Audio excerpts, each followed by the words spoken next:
Kia ora, it's Ruth here in my backyard in Christchurch, and this is part 2 of my garden tour. I'm standing exactly where I left off, so if you haven't watched the last one, I'll put a link up top.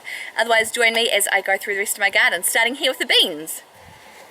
I have loved these. I've decided that butter beans are definitely the family favourite, the yellow ones. They are nearly all gone, so these bean plants will be coming out shortly. The green beans have been okay, but not as much, not liked as much, but the leaves are great. I just love seeing these down here. We've got another zucchini. This one was put in a lot later, so this hopefully will go a little bit longer. Kale doing really well. Our broccolini is heading up really nicely at the moment, and we're using them on the barbecue. And the white cabbage butterflies have actually been pretty okay. Here are some Brussels sprouts, some of the earlier ones I started, and it's awesome seeing some of the little bulbs already, well, what do you call them, florets, flower heads, already starting up. And so what we'll see is how these go going into winter, and then I've got a whole lot more coming through. Here are our scarlet runners. Only one is actually happy. These ones down here, not too happy, but I've been enjoying getting a couple of these. They're more just to nibble on. Around here we've got more broccolini, kale, lettuces that you can see where the netting's actually close to the lettuces. The birds have just been decimating it from top, so I really need to lift this up a bit higher. Wildflowers are still going strong, and the sunflowers, a few of them are dying, but some of them are looking stunning. But these have all fallen over in some of the wind we've had, and it's actually, if I lift it up, ooh, trying to get through, it's covering some of the really lovely ones down the bottom. So I need to stake these up again, and you can see sneakily down there is my little bug hotel. Haven't checked if there's any bugs in there. Hopefully someone's making use of it. So these, while it's looking great, is kind of making me lose my path. So we'll go around the other way. Here are all my carrots and beetroot.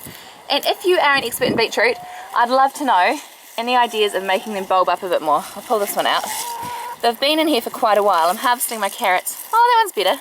But I just haven't really had very big bulbs.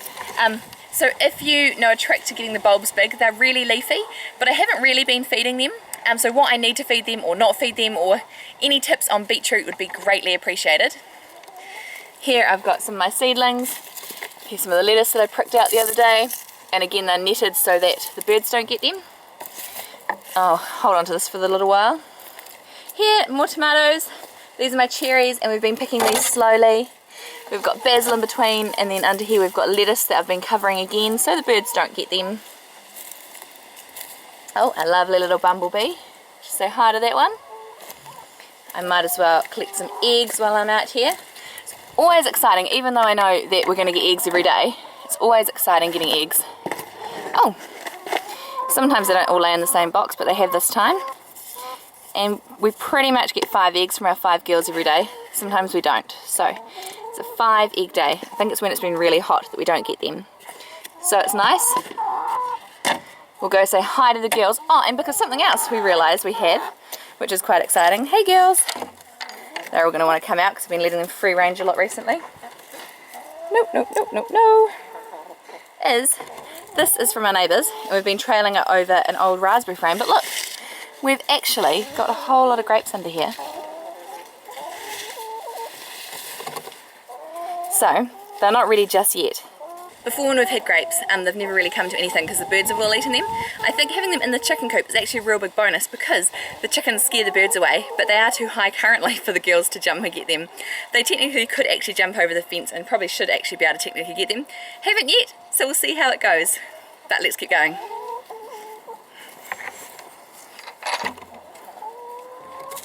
Bye girls!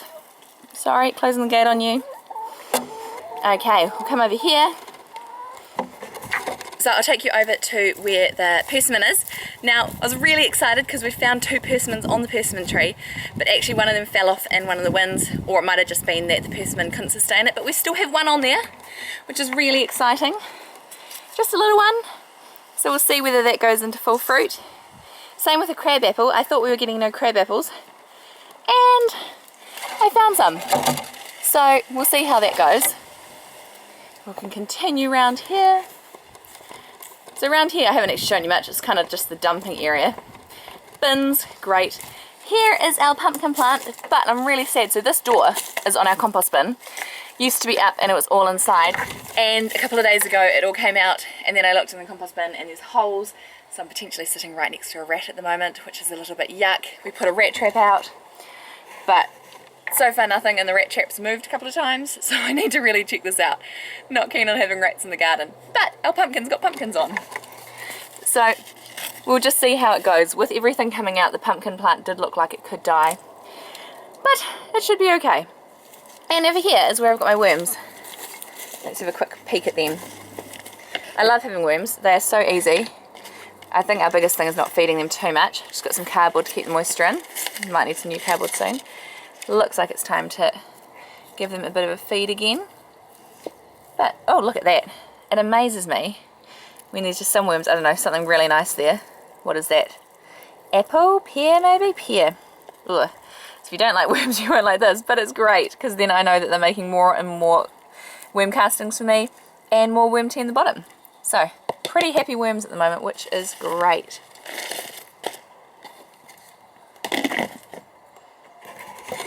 So there you have it. There is my garden tour for March in 2 parts.